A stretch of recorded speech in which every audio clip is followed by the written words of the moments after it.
Friends, ये देखिए मेरा क्रोटन प्लांट है।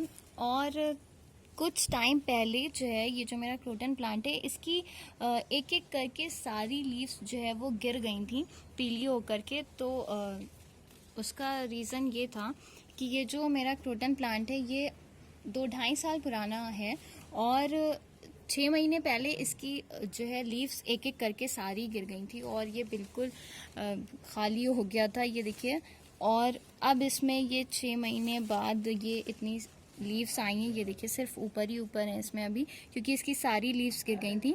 और इसके लीव्स गिरने का रीज़न ये था कि ये जो प्लांट जब आया था तो इस पॉट में लगा दिया गया था और उसके बाद 2 साल हो गए थे और इसकी जो रूट्स थी वो इस पूरे पॉट में फैल गई थी और उनको बढ़ने के लिए जगह नहीं मिल रही थी।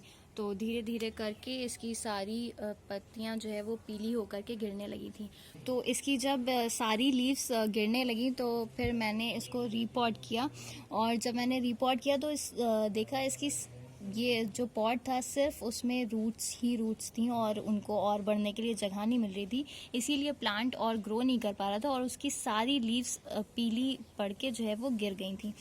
तभी मैंने फिर इसको रीपॉट करा। और तो जब मैंने उसका जब सॉइल को बाहर निकाला, उस प्लांट को बाहर निकाला, तो वो रूट्स से उस पूरा जकड़ा हुआ था। तो फिर मैंने उसको थोड़ा छाटा और उसको लूज करा और उसमें नई मिट्टी और खाद वाद मिला करके फिर से उसको रीपॉट करा। तो अब देखिए ये मेरा अच्छा खासा ग्रो कर गया और इसमें देखिए न्यू शूट्स भी हैं और ये 6 महीने में ये इतना ग्रो कर रहा है, ये देखिए।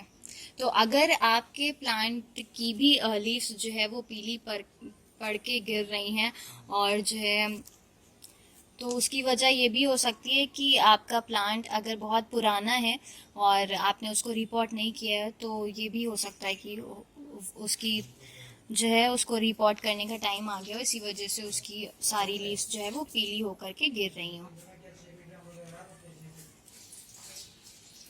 दूसरी वजह क्रोटन प्लांट की एक एक करके लीव्स गिरने की ये भी हो सकती है कि आपका क्रोटन प्लांट ओवर वाटर्ड हो गया है। आपके जो प्लांट है उसकी सॉइल बहुत ज़्यादा सॉगी हो गई, कीचड़ वाली मिट्टी हो गई है और उसमें बहुत ज़्यादा पानी हो गया है, जिससे कि उसकी रूट्स जो है वो सड़ने लगी हैं। इसकी वजह से भी उसकी पत्ती पीली होकर के गिरने लगती हैं। तो इसके लिए आप ये भी कर सकते हैं कि या तो आप उसकी सॉइल चेंज कर दीजिए, उसमें दूसरी मिट्टी में उसको लगा दीजिए, या तो फिर आप उसमें बिल्कुल भी पानी मत दीजिए जब तक कि उसकी जो है ऊपर की 1 इंच तक की मिट्टी जो है वो सूख ना जाए। और आप चाहे तो ऊपर से अपने प्लांट को हल्का हल्का स्प्रे कर दीजिए, लेकिन उसकी मिट्टी में बिल्कुल भी पानी मत डालिए। और जब ऊपर की 1 इंच की मिट्टी सूख जाए फिर उसमें वाटर दीजिए। तो ओवर वाटर्ड होने की वजह से भी उसकी लीव्स जो है वो पीली होकर के गिरने लगती हैं। और जब हमारे क्रोटन प्लांट को पानी चाहिए होता है तो उसकी पहचान ये होती है कि जब इसमें पानी कम होता है और इसको पानी चाहिए होता है तो इसकी लीव्स जो है वो ऐसे झुक जाती हैं। जैसे देखिए अभी इसमें पानी इसको नहीं चाहिए तो इसकी लीव्स ये ऐसे खड़ी खड़ी हैं, ये देखिए ऐसे खड़ी हैं। और जब इनको पानी चाहिए होगा तब इनकी लीव्स जो है वो ऐसे डाउन हो जाएंगी। तो इससे पता चल जाएगा कि हाँ इसको पानी चाहिए, तो फिर हम इसको पानी दे सकते हैं। तो ये इसके पानी देने की पहचान होती है। और तीसरी वजह होती है कि जो हमारा क्रोटन प्लांट का जो पॉट होता है उसमें नीचे जो ड्रेनेज होल होता है वहाँ से उसमें चींटियाँ चली जाती हैं और चींटियाँ अंदर जो है बहुत सारे अंडे दे देती हैं और हमारी जो रूट्स होती हैं क्रोटन प्लांट की उसको डैमेज कर देती हैं। इसकी वजह से भी इसकी पत्तियां जो है वो पीली होकर के गिरने लगती हैं और जो हमारा प्लांट होता है वो अच्छे से ग्रोथ नहीं करता है। तो इसके लिए भी आप अपने प्लांट को रिपोर्ट करके चेक करिए। इसकी वजह ये भी हो सकती है कि उसमें नीचे चींटियां लग गई हों रूट्स में और वो रूट्स को डैमेज कर रही हों। उसकी वजह से जो है वो आपका प्लांट अच्छे से ग्रोथ नहीं करता है और उसकी लीव्स जो है वो पीली होकर के गिरने लगती हैं। और एक वजह और भी होती है इनकी लीव्स की पीले होने की। आपके प्लांट को शॉक लगने की वजह से भी उसकी पत्तियां पीली होकर गिरने लगती हैं।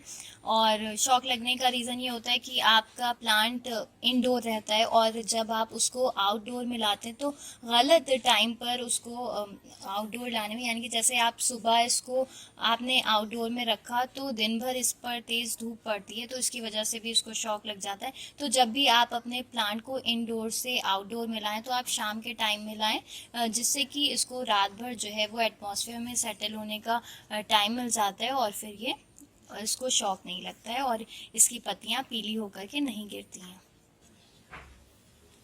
तो अगर आपको मेरी वीडियो अच्छी लगी हो तो प्लीज़ इसे लाइक ज़रूर कीजिएगा, और अगर आपने मेरे चैनल को सब्सक्राइब नहीं किया है तो प्लीज़ मेरे चैनल को सब्सक्राइब कर दीजिए और बेल आइकन को दबाना ना भूलिएगा।